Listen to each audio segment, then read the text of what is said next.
আসসালামু আলাইকুম ওরহমতুল্লাহ। ইংলিশ মজার অনন্য আয়োজনে তোমাদের সবাইকে অভিনন্দন। আরও দুটো শব্দ, common mistakes in English, arrive versus reach. Arrive এবং রিচ এই দুটোর স্বাভাবিকভাবে অর্থ দেখা যায় পৌঁছানো। এই পৌঁছানো নিয়েই একটা গণ্ডগোল তৈরি হয়ে যায় যে কোথায় কোনটা বসাবো। তো সেক্ষেত্রে দেখা যাক যে তোমাদের ভিতরে গণ্ডগোল তৈরি হচ্ছে কি না। এই টেস্টের রাইট আনসারটা কী হতে পারে, একটু প্রেডিকশন দাও, একটু আনসারটা ট্রাই করো।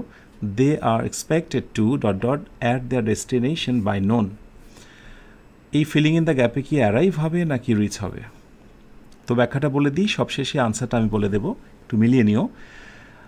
অ্যারাইভ হলো কোনো নির্দিষ্ট গন্তব্যে আসা। অ্যারাইভ মানে হচ্ছে গন্তব্যে আসা বা গন্তব্যে পৌঁছানো। সেখানে রিচ হলো কোনো স্থান বা অবস্থানে পৌঁছানো।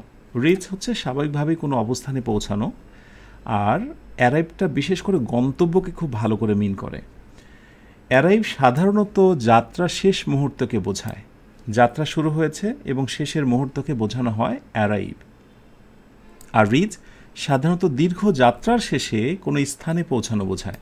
যাত্রাটা অনেকক্ষণ ধরে চলছে, এবার সব শেষে আমরা কোথাও পৌঁছেছি, এইটা রিচ। অ্যারাইভ এবং রিচ দুইটাই হচ্ছে ভার্ব। ওকে, ডান। এবার আমরা দুটো এক্সাম্পলস দেখি।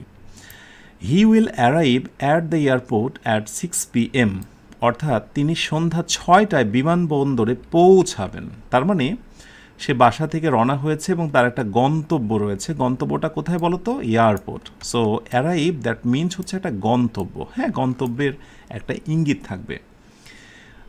ওকে, এরপর আমরা পরে বাক্যটা দেখি। After a long hike we finally reach the summit. দীর্ঘ হাঁটার পর আমরা অবশেষে শিখরে পৌঁছেছিলাম বা চূড়ায় পৌঁছেছিলাম। তো অনেকক্ষণ ধরে হেঁটেছি আমরা। ওকে, দীর্ঘ যাত্রার শেষে কোনো একটা স্থানে আমরা পৌঁছেছি, এবং সেটা কোথায়? রিচ দ্য সামিট, শিখরে বা চূড়ান্ত জায়গায় পৌঁছেছিলাম। ওকে, তো আমরা প্রথম কোয়েশ্চেনের আনসারটা একটু দিই। সেটি হচ্ছে they are expected to arrive at their destination. Arrive হবে রাইট উত্তর। They are expected to arrive at their destination by noon, অর্থাৎ তাদের গন্তব্যস্থলে দুপুরের মধ্যে পৌঁছানোর আশা করা হচ্ছে। গন্তব্য, হ্যাঁ। সো অ্যারাইভের সঙ্গে গন্তব্য কথাটি খুবই গুরুত্বপূর্ণ। আর ডেস্টিনেশন তো ডিরেক্টলি ডেস্টিনেশন দ্বারাই কিন্তু গন্তব্য বোঝানো হয়। তাহলে নিশ্চয়ই বুঝতে পেরেছ। এবং আরেকটি ব্যবহার লক্ষণীয়, রিচ দিয়ে। রিচ কিন্তু স্বাভাবিকভাবে সাধারণ কোনো স্থান বা কোনো কিছু পৌঁছানো অর্থেও ব্যবহার করা হয়। সাধারণ পৌঁছানো, যেমন যদি বলা হয় the message reached him too late. The message reached him too late, অর্থাৎ এই বার্তাটি তার কাছে দেরিতে পৌঁছেছিল। এই সাধারণ পৌঁছানোর জন্য কিন্তু আমরা সেখানে অ্যারাইভ ইউজ করব না, রিচ ইউজ করব।